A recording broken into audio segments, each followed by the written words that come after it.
May nakita nga tayong cart dito na nagtitinda ng chicharon sebo ng baka. Dati nga ay kabilaan yung mga nagtitinda nito. Ngayon ay bihira mo na lang siya makita dito sa Taguig. At buti na nga lang may natagpuan tayo dito sa may Phase 1 Pinagsama. Naalala ko nga nung high school ako sa may Signal, talaga namang pinipilahan yung gantong chicharong sebo ng baka. At pag nabili nga ako nito ay linalagyan ko ng iodized salt, tas yung suka na templado nila na medyo maanghang. Sheesh, talaga namang mabisa. At dahil nga tumatanda na tayo, maghinay-hinay na nga tayo sa pagkain nito at baka makasalubong mo si San Pedro. Matatagpuan mo nga lang pala yung cart niya dito sa may Phase 1 Pinagsama. At sa tapat nga lang pala siya ng dating covered court ng Phase 1. O ito guys, ito yung tinatawag nilang baka sebo. Ito talaga yung mga nausong pagkain dati nung high school kami. Marami nito sa Signal dati, kaso nawala na, lagyan natin asin. Ay, napasobra. Lagyan natin to boy. Ito nagpapasarap dyan, suka. Tignan nyo naman yung suka, oh. Tignan mo, parang mabisa talaga, oh.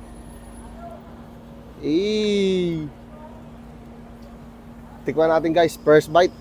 Siyempre ito kaagad yung may ano, may taba-taba, oh.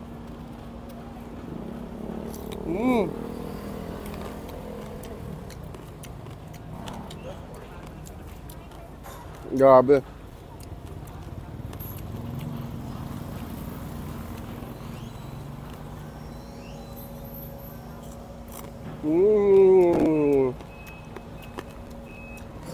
Kapalalan nito. Konti na kasi nagtitinda nito ganito sa Taguig. Wala na akong halos makita. Dito lang namin siya nakita ulit.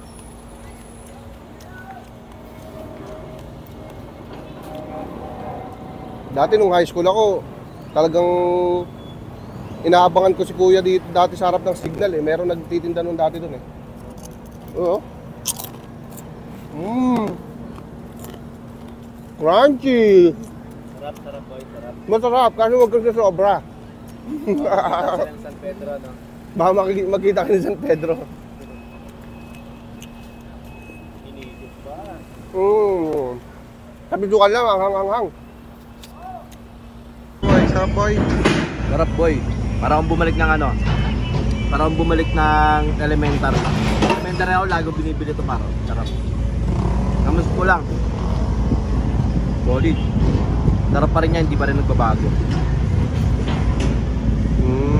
Ay, ligo po. Hello guys, ako nga pala si Crisandra, owner ng Chicharon Sebo Baka. So malapit po kami sa health center ng Phase 1 Pinagsama. Sa mga nagkikrave po sa Sebo Baka, mahirap na po kasi ito hanapin. Dito lang po yan sa Taguig, Phase 1 Pinagsama. Malapit po sa health center. Tara na po, bilhin na po.